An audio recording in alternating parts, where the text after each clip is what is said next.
tassa bhagavato arahato samma sambuddhassa.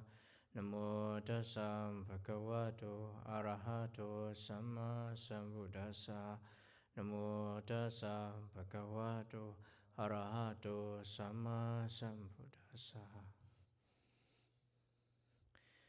So today's topic, we study about the four unthinkable things. It extract from the Anguttara Nikaya, the collection of number discourse. This is based on one question of one Vietnamese that she said that she saw nowadays, especially in Myanmar, last few weeks, there are an earthquake and it's destroyed many temples and even killed a lot of monks and nuns. And she have a worry that in a country that a lot of monks and nuns practice and study Buddhist teaching like that, but why there's such a terrible disaster like that? So we will find out that later. So there are four unthinkable things that is mentioned in the Anguttara Nikaya, the collection of number discourse. The first one is what is called unthinkable because it's inappropriate to reflect on, to think about, to speculate about. And it could not be thought about because it's impossible to think about, understand it totally, because without wisdom, it's just narrow wisdom. It's not big enough. So it's difficult for us to understand thoroughly, and that's why it should not to spend much time to think about it. Because the one who tried to think about it too much be gone mad, like craziness, and get frustrated because we feel like uncomfort, unpleasant, or unsatisfactory when they cannot understand it. So what is the four? First one is the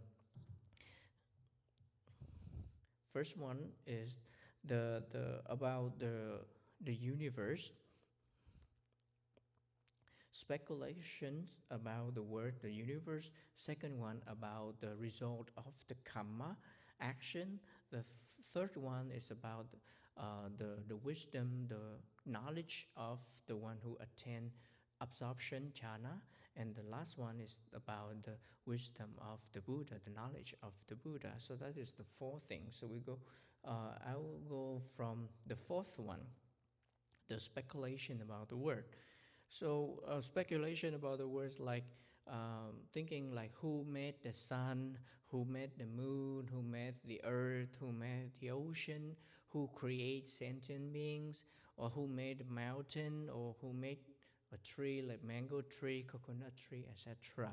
So such thing is called speculation about the word. So investigate the construction of the word.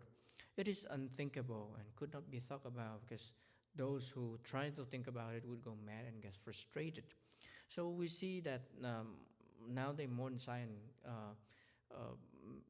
offer us many theories to explain such a thing like the formation of the universe, the structure of the earth, like a natural phenomena like earthquake, etc. But it is to notice that no one confirmed that it's absolute truth. Those things are absolute truth. And all of the hypotheses, all of the theory give a lot of evidence to prove that, but no one can prove that it's totally truth. And after passing one error, they will look at the old theory and question the old theory, like the theory of evolution, or once the time the people believe that the earth is square or flat, etc. So come back to the Buddhist cosmology. Buddhist cosmology, we are explained nowadays. You can read many places. They describe the word in the term of Buddhism, but but they are collected from many sources, and we're not sure that that sources is corrected.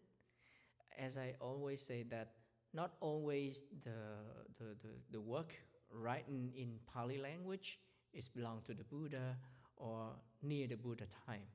Some written later, and those things should be checked carefully before we go to believe. But one more thing we should think about, that the Buddha never tried to explain how the world is, how the world create, but he showed us how to live our life better, reduce defilement, have a better life, less suffering. That's the main purpose of the Buddha, not about the world outside. So nowadays, many monks and devotees who love science, they want to compare. For sure, there should be the similarity between Buddhism and science, but cannot 100% uh, totally similar to each other, same as each other. So if we go that too far, we lose our purpose of study Buddha's teaching. And Buddha's teaching not about the word, but inside is better. So that is the first one, unthinkable. And the second one is unthinkable, is about the result of the karma. We know that karma is the action we do now, and it have the consequence in a later time. So in the commentary of the Anguttara Nikaya have give us four kind the karma give consequences, especially only three kind of karma consequence. First one is the one who give the karma result in this very life, in this current life. The second one is giving the result in the next life after this life. And the last one is the endless karma. It give result anytime in the samsara, as well as we still in the cycle of rebirth. It will, if it have enough condition, it will yield the consequences. And we don't know exactly when it is, from the third existence until we end the samsara, the cycle of rebirth. So the first one is the one giving the result in the current lifetime. In the discourse, they also mentioned many stories, like someone did very hideous the karma action, really bad one, evil one, and they will be swallowed by earth. Or someone do very good one with wholesome mind, skillful mind, really faithful with the Buddha, and then after that, a lot of treasure appear for him or her. Or the second one is about the one give result in the next life. So in the time of the Buddha, there are also many persons who practice the jhana absorption, and when they attain jhana absorption, immediately after they pass away, they will be born in a Brahma world, similar to the attainment they get. Or some after that, because their hideous karma, like they kill an arhat, they kill their mother and father, or they pleading the Buddha. So after they pass away, they was born in the hell. It is called an immediate karma action. So that is the second in the second life after that.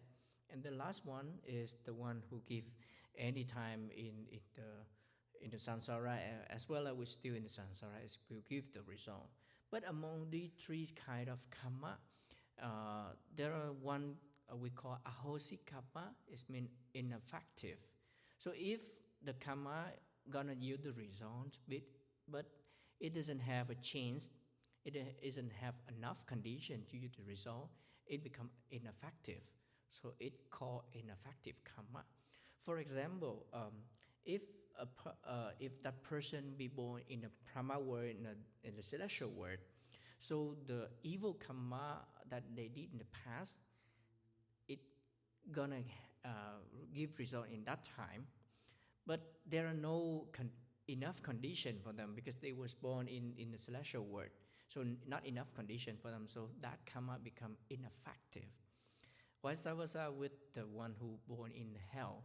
So when they have the skillful karma, they have enough condition to no, they don't have enough condition for the skillful karma to give the result because they were born in hell. So that become ineffective karma.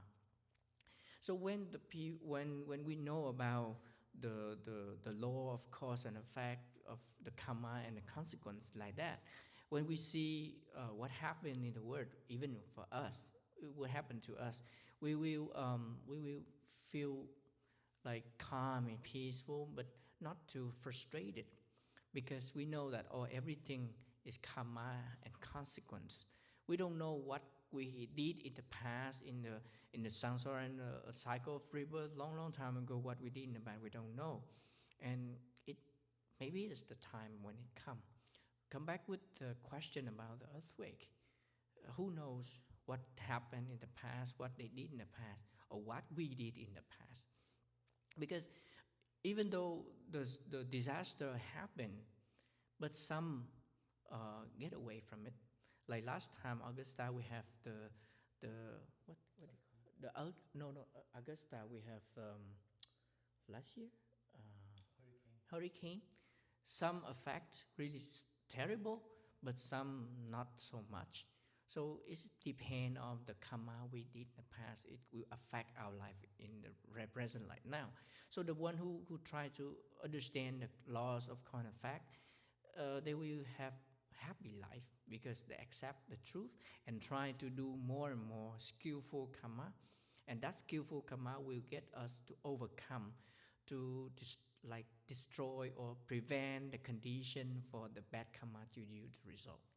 So that is the second one. The third one is about the wisdom or the knowledge of the knowledge attainment of the meditator who attain the jhana absorption. We call the domain of absorption. So it is not to think about, because we try to understand it, we got frustrated.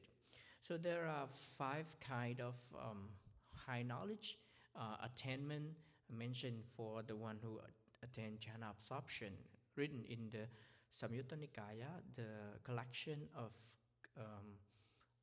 Connect discourse. The first one we can call like psychic power. When the person who attains jhana absorption, they have to train their mind. Like you get in and get out the jhana absorption from the first level to the 4th level, like as fast as possible.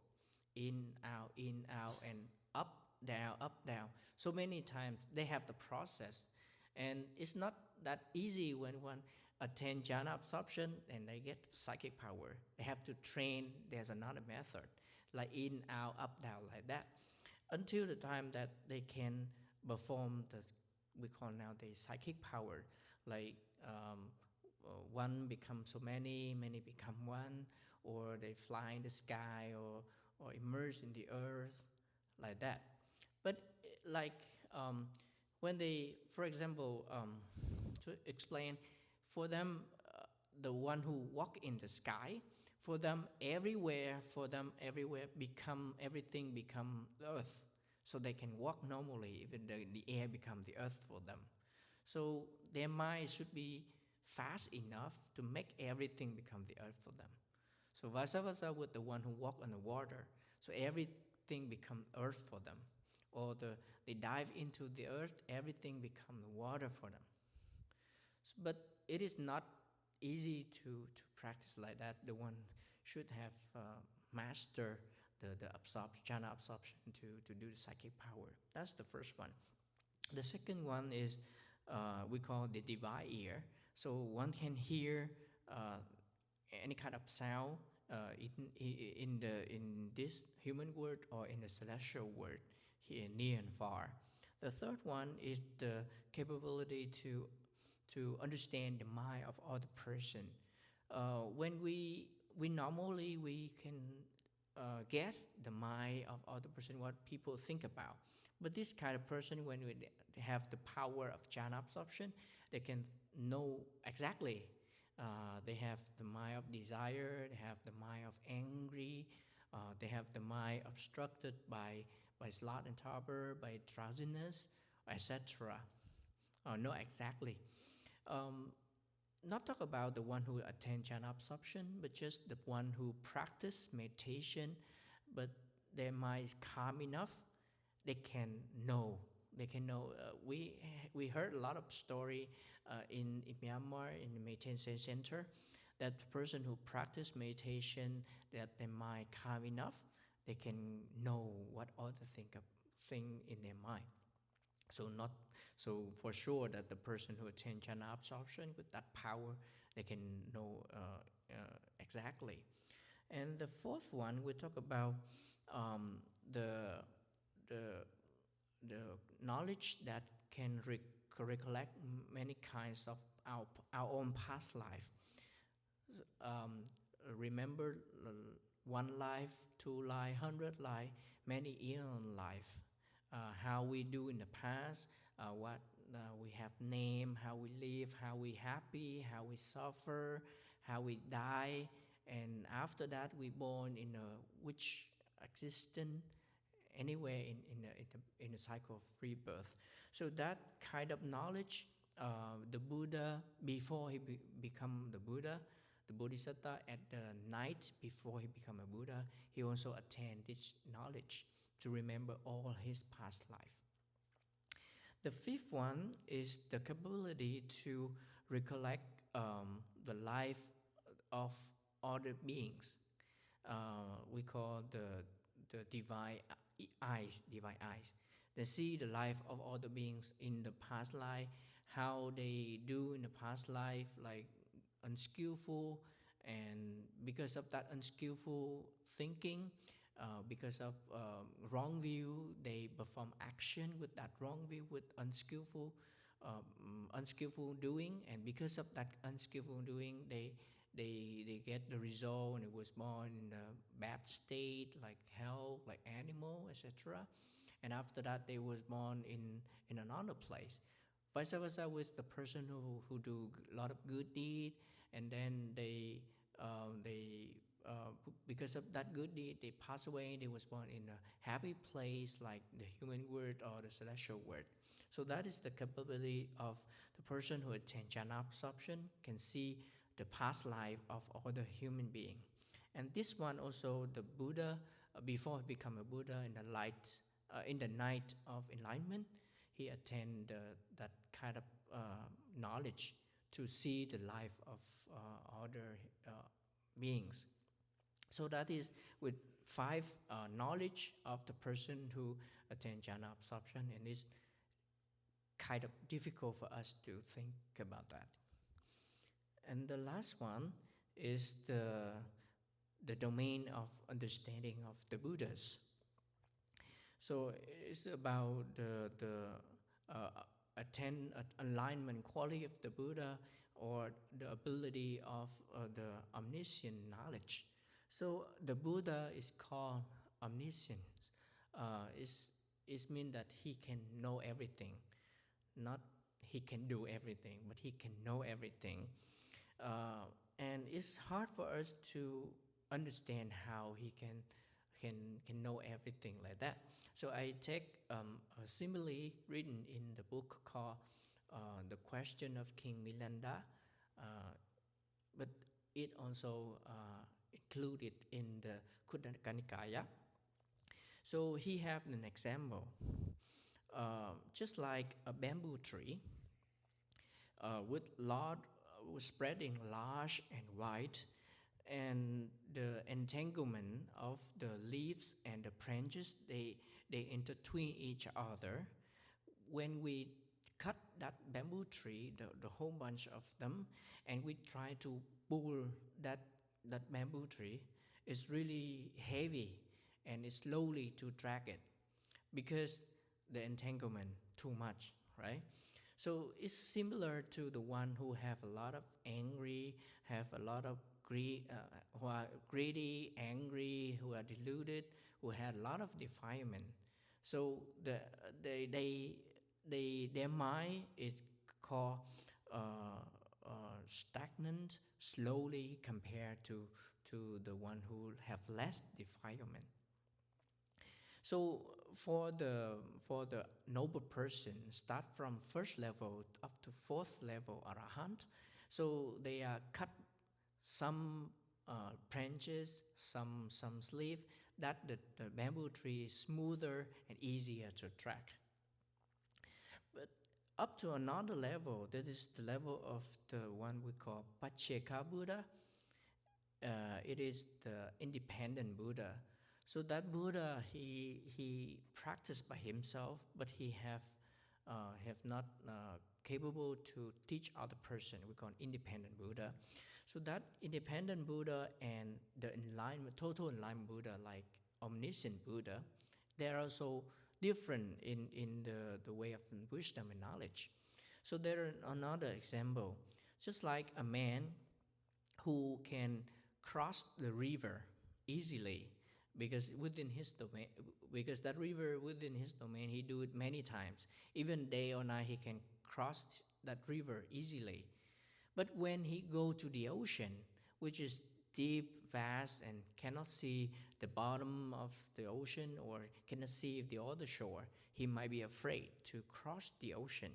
So similarly, with the knowledge, the wisdom of the independent Buddha and the omniscient Buddha. So the independent Buddha just like crossing the river, but the knowledge of the omniscient Buddha just like the ocean, deep and vast, like that. That's why sometimes when we make a joke that if we have a chance to meet the omniscient Buddha, so is it really everything it become easy for us because he can see our past life, what we stuck, so he can show us easily how to practice and how to enlighten easily. But for the disciple of the Buddha, sometimes they cannot do that because the limit of the knowledge, as we have a comparison right now. So even the most wise person, wise disciple like Venerable Sariputta, the most wise, he sometimes he doesn't know what your stuck, your entanglement in the past life, and he might show you the wrong method to practice to easily get enlightenment. But if you meet the Buddha, the omniscient Buddha, he can help you with that.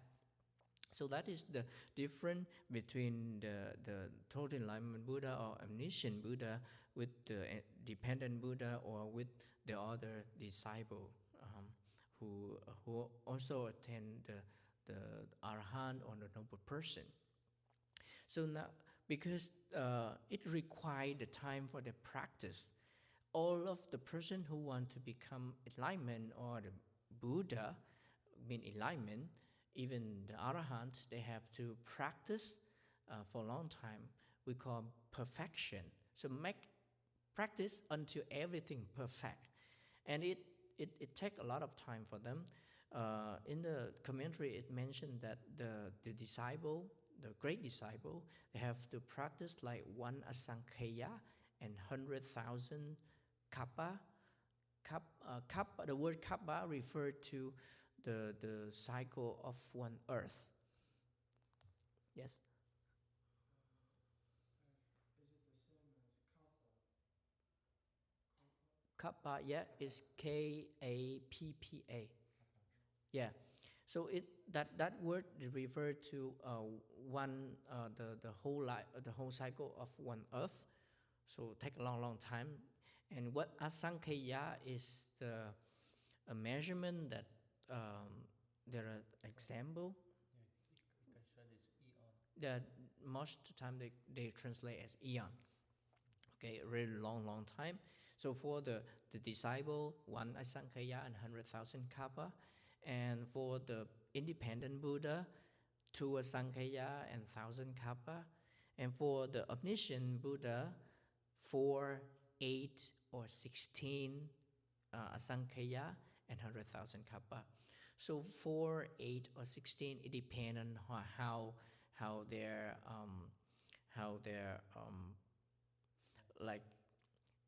our Buddha, wisdom is the most, so faster, 4 Sankhya only. But for some Buddha, they practice based on the faith confidence, so it take more time. Some based on their effort, so it take more long time. So when we talk about these things, just to imagine that how long they have to perfect their practice. Okay, so that's why the result come out differently. Okay, so today we study that there are 4 things unthinkable. It's hard to understand totally, and because that hard, so if we try to understand totally, we get frustrated and go mad. What is the 4? About the word, the universe, the word.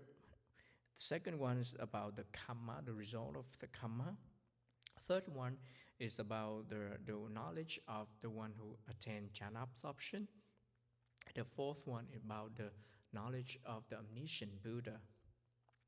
Just like a child, an elementary school children that cannot understand how the university work, how the university subject is. So similarly, we cannot understand, and the Buddha not recommend that we try to understand, but we should make our life better by reduce our defilement.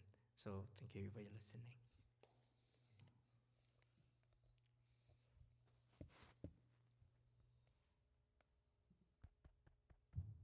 Okay, Sadhu for today's lesson. Just discussing time. You can ask question at any time while we speak. So today we learn about the 4 unthinkable, the achintya, the Buddha mentioned. It's very common that nowadays people thirst for knowledge and they like to ask other question, about everything. And there's certain area that we cannot, ask and find a very satisfying answer.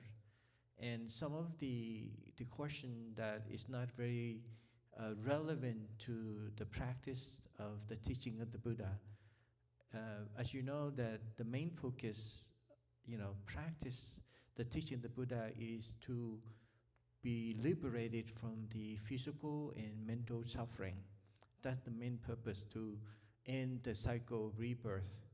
And that is the common problem for all beings, not just only human, but all sentient beings who have the mind and the body. We constantly suffer from the physical side and also from the mental side. But then the Buddha taught just only that, enough for us to liberate it.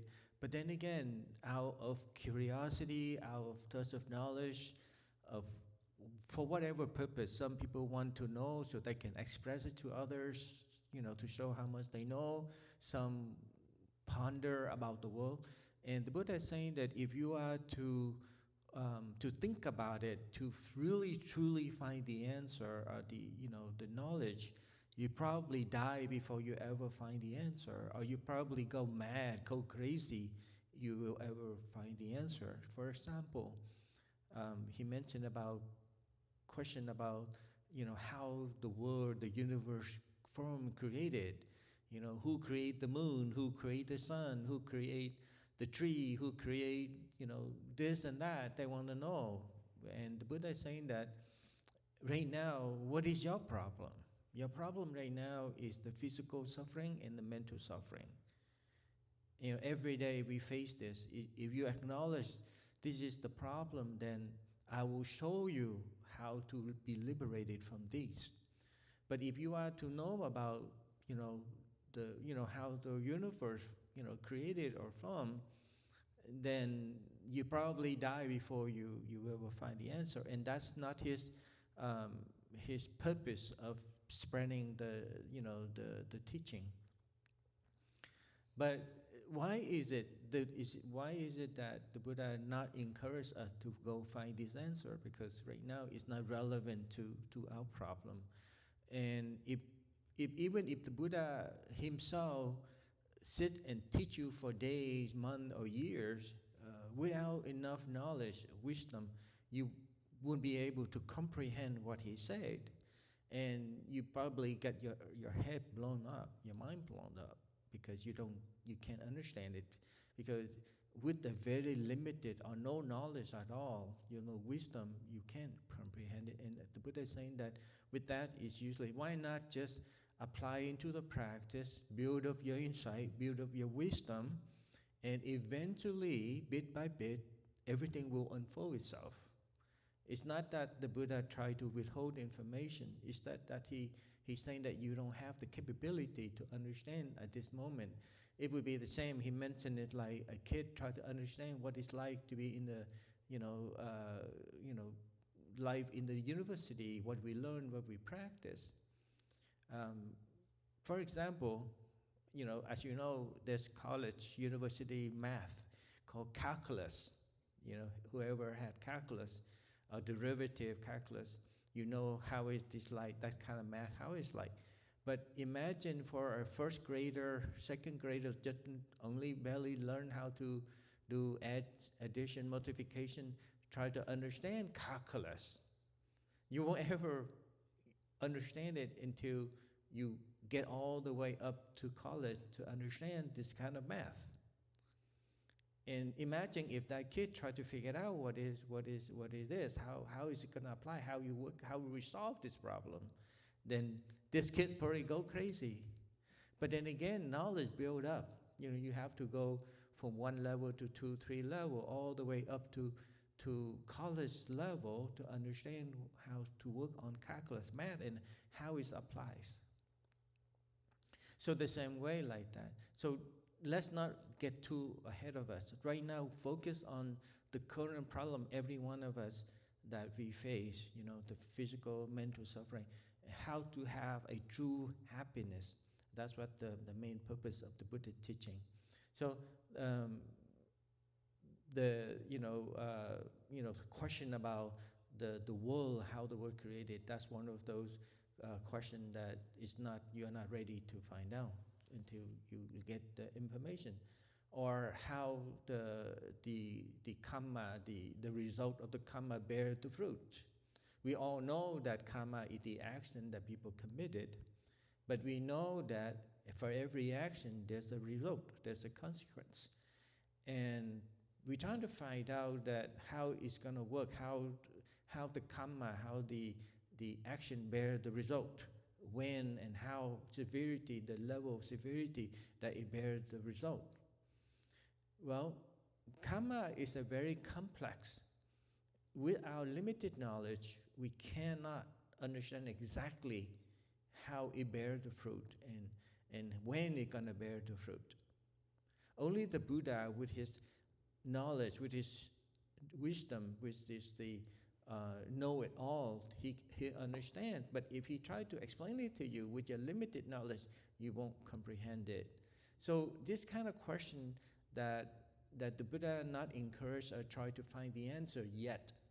He's saying that don't find the answer, but he say don't find the answer yet. You're not ready. You will eventually find the answer, but not right now. So the question about how the action bear the fruit and when it's gonna bear the fruit, that's another question called the unthinkable. And the third one is the unthinkable thing is about how the jhana, the power of the concentration of the mind, how it's like to be in the absorption, the jhana, the power of the samadhi, the power of the mind concentration. And because of the mind concentration, that the power of the mind concentration, the power of samadhi, that people can do the unimaginable thing, like they can actually walk on air. They can actually dive on, into earth, like water. You just immerse, in the earth. Like earth would be like water. Or they could actually access your mind, access other people's mind.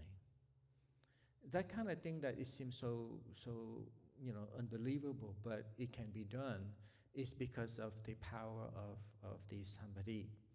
And in Buddhism, we call that apinya, or we call the psychic power. And he's saying that it's not that easy for people to practice. It's doable, but it's not easy. Depends on your how advanced, how capability. And if someone who wishes to, go on that path to practice to gain the psychic power, once must attain jhana. And once you attain jhana, you have to attain all 4 or 5 levels of jhana.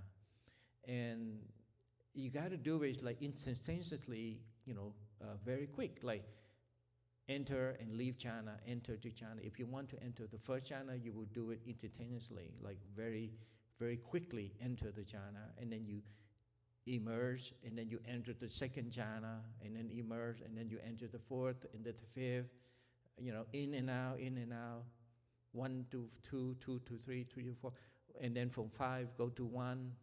You have to do it very, very, very fast in order to practice the psychic powers. Because if you are to, if you want to, let's say you have to show your psychic power. Let's put it this way: when you go out, when you have martial art, when you know kung fu, for example, and you on a match, you actually out there contest or fight with someone, you got to be quick with your move. You cannot say, oh, wait a minute, I try to remember this move, hold on, don't hit me, I have to figure it out. You got to be able to to combat. When people show a move, you got to break the move, or you got to advance the move, however that you have to do in order to defeat the opponent, the contestant. So it's the same way. You got to be very, very skillful in attaining jhana, living, and then escalate and de-escalate. But imagine now this day, for us to be able to establish mind concentration just only, from the scratching the surface, that's difficult already. Imagine that you be able to attain jhana. And well, not only that, you have to attain jhana as a very snap of a finger, if you would like to. So it's a very, very advanced and very difficult to do, but it's doable. And then when people attain jhana, people want to know how it's like. They want to understand what it's like. So that's kind of question that consider the unthinkable question. You don't know how it's like. So even if people try to explain to you, you won't understand it. So the Buddha encouraged us not to go deep into it for the moment, for right now. Build up the insight first. And then the last unthinkable is the knowledge of the Buddha. Imagine this. The Buddha, he's so advanced, and you try to figure out the mind of the Buddha, or the knowledge of the Buddha. How could it be? The Buddha, he knows, with his wisdom, he knows exactly, what your past life, what did you do in the past life? But for you, not understand of anything, try to understand the mind of the Buddha. So it will be so, so reversed. So it's not one of those things that you try to figure it out, or, that is considered unthinkable. And if you are to try, you're gonna go mad figuring out the answer. So that's not encourageable. So that's the 4 unthinkable that we often mention in the teaching of the Buddha. And he mentioned that the Buddha, he's the omniscient, not omniscient. Was it right? Omniscient, and the other one is One is know-it-all. I'm not. Omnipotent, right? Yeah, the one with the almighty power. Not that because the Buddha has no capability in doing something like that. He know about the world. He know it all, omniscient. But he's not omnipotent, right? Because it's not because he's limited capability, but he's saying that no one has this kind of capability. Nobody, no one, no sentient beings, has this capability, can do just about everything in the world. So this the. Go ahead. Yeah, I want to add about the omnipotent. Um, During the lifetime of the Buddha, there are times that his client, the Sakya's client, be killed by one king, kill all. He tried to prevent that happen 3 times, but at the last time, he see that he cannot change because their past karma come to you to resolve. He cannot do anything, so he just left. So that is another example about omnipotent. Yeah. So a lot of people question that, oh, maybe the Buddha has the limited capability, but there's some supreme beings, can do this kind of thing, has this capability doing it, and we challenge. We want to see who can make that kind of different. So even the Buddha proclaimed that no being has this capability. So go back to the the omniscient, the Buddha. He has the capability that he can access your mind. For us to, if we ever have any obstacle, any hindrances that prevent us from progressing in our practice. So if we fortunate enough, we be able to, you be in front of the Buddha and you need help. The Buddha, he has the capability to understand your past karma, your past action that you committed that bear the result, that hinder the progress of your practice. He will try to help you out to remove it, to surpass it, to get over the hump for you to make progress. So let's go back to, there's an example in the doctrine, the Buddha teaching recorded, that there was one time, Venerable Sariputta. Venerable Sariputta, he's the chief disciple who excelled in wisdom, knowledge among the disciples of the Buddha at the time. But then again, he has his own limitation. So one of his disciples came to him and for him to guide in the practice. And then the Buddha and Venerable Sariputta, based on his experience and his inclination, so Venerable Sariputta gave him a set of guidance to practice. But this guidance of practice supposedly to be in that way, but the disciple did not get any, the Venerable disciple did not get any progress at all. In fact, it counter effect. So the Venerable didn't know what's going on.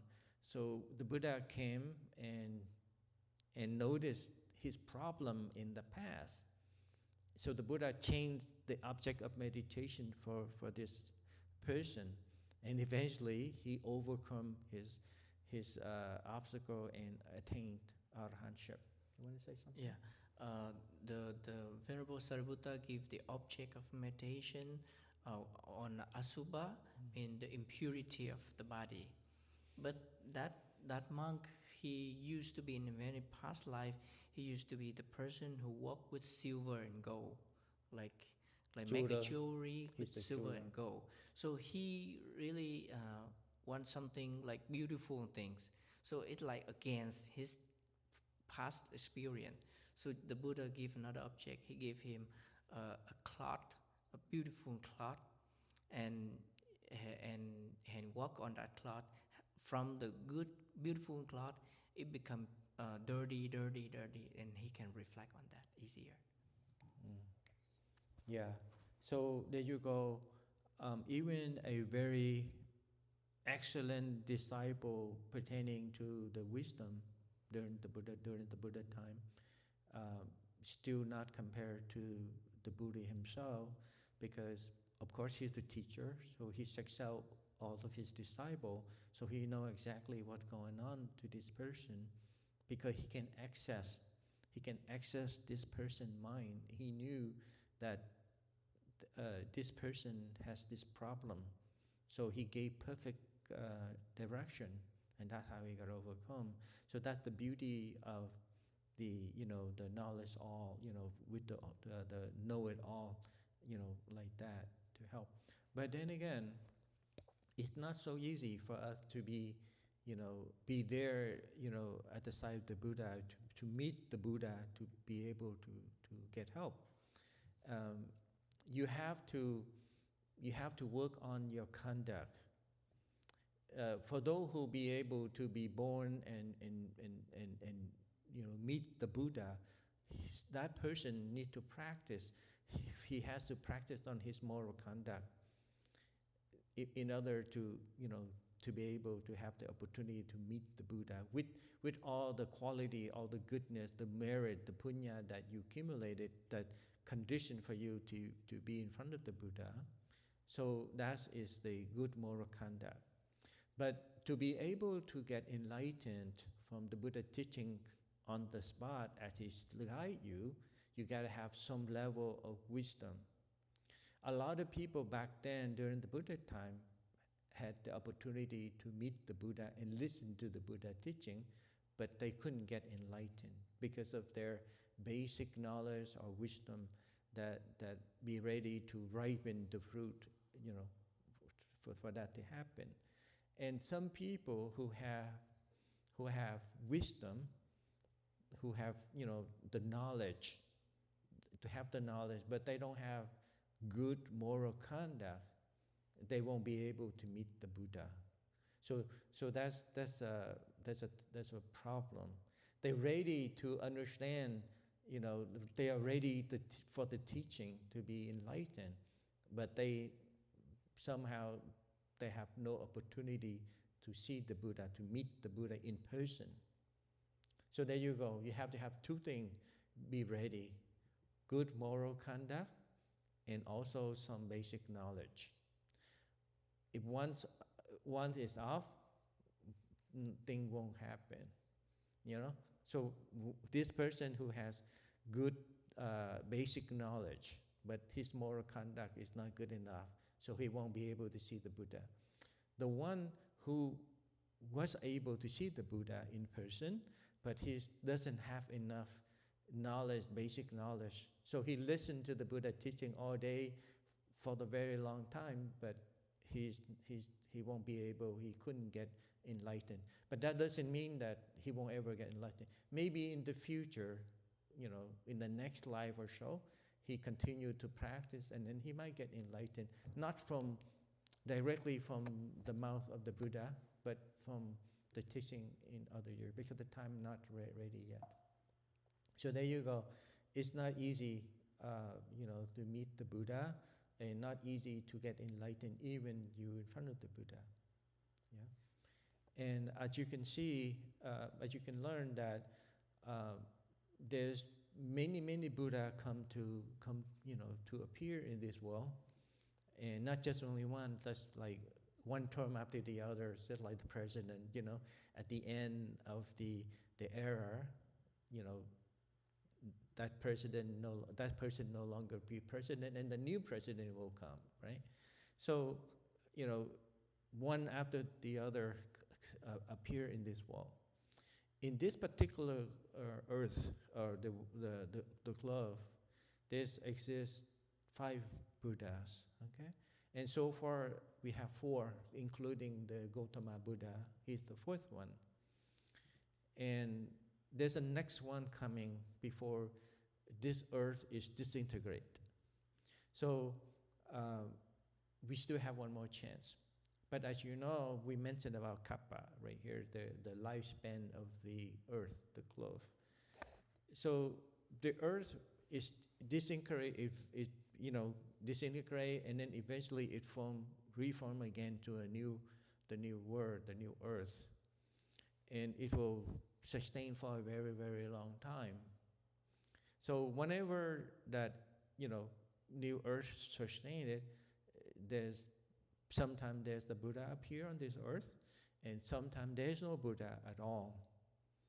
And imagine the time, the lifespan of the earth is a very long time, and then the era, the teaching of the Buddha, the whole sasana, we call sasana, or the whole time the Buddha teaching come to exist, it lasts for thousands of years, right? Until it's completely forgotten, and then be no teaching of the Buddha a very long time, and then another Buddha will appear. We have one last chain on this earth, is the fifth Buddha called Maitreya. He right now resides in the Tusita heaven. He practiced up there until the time comes he will appear in this earth. And during that time, it's a very long time. And then, there's many, with the Buddha, the current Buddha right now has to go through 24 Buddha for him to get enlightened. Okay, you want to say something? You want to add on something? Yeah, I just want to correct my mistake, the story. The disciple of this Venerable Sariputta, he used to be the one who makes jewelry, but the Buddha gave the object meditation is not the cloth, it's another story, but about the flower. He gave the lotus flower, and that monk focused on the color of the flower to get the jhana absorption. After that, he used the psychic power to make the flower not beautiful anymore until it's really terrible one. And that monk reflect on that, see the anicca, the impermanent things, and he can enlighten. Yeah. Normally, according to the process, the thing that he who attached to craving like beauty or the all the beautiful thing, they usually get the method called asubha, to contemplating on the imperfections. And because he loved beautiful things. For this new monk, he loves beautiful things.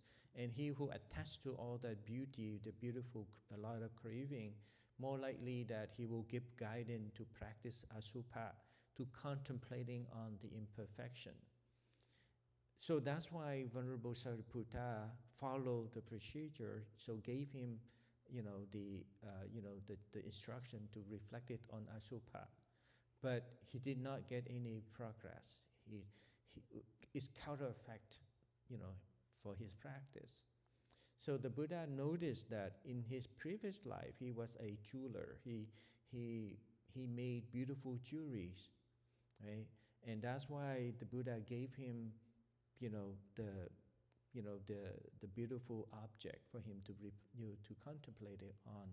And then with his psychic power, the Buddha's psychic power, he make things change it from beautiful, not so beautiful anymore, rather than reflect it on asubha, like contemplating on a dead body, let it decay and all that. For those who has sensuous desire on the body, would reflect on the decay of the body for you to overcome your sensual desire, to attain it, to overcome it. When you overcome it, then you go over that, and then you can have mind concentration. But for him in particular, reflected on something so gross that counter affect him for his practice. So the Buddha gave him beautiful thing first, the beautiful jewelry, and then eventually that beautiful, not beautiful anymore. So that's how he got it. So that's he mentioned. So the Buddha, he's very skillful in teaching compared to Venerable Sariputta, even though Sariputta is an excellent in knowledge. Yeah? So that's why it's very fortunate for those who meet the Buddha, because he be able to get help immediately, hand on. Okay. Yeah. Any questions? Yeah, go ahead. Yes. Not particularly about Sure. this topic, Mm-hmm. but I have been thinking about Sure. I'm in computer science and training to be, and I believe you are a former software engineer. Yes. Very likely you are aware of various open source software projects. Everyone can contribute to it. It is free for people to use, people to look at. My question is, or also, I see, I think generosity in Buddhism, and that is relatively, important. But my question for you is, do you think contribution, to open source projects with no compensation, no pay, just a donation of your work by contributing to, in particular, say Linux kernel. Do you think that aligns with the Dharma, in particular generosity? Well, generosity. When you do goodness, when you help out, whether it's related to the Buddha teaching or not, is still a contribution that help to improve, life, others people's life, or the environment, or the technology. However, that you help to promote good things, then that's still considered good. But in the contribution in the Buddha teaching, if you want it to be in that particular, it has to require that you have no greed, anger, and delusion is the motive behind whatever that we do.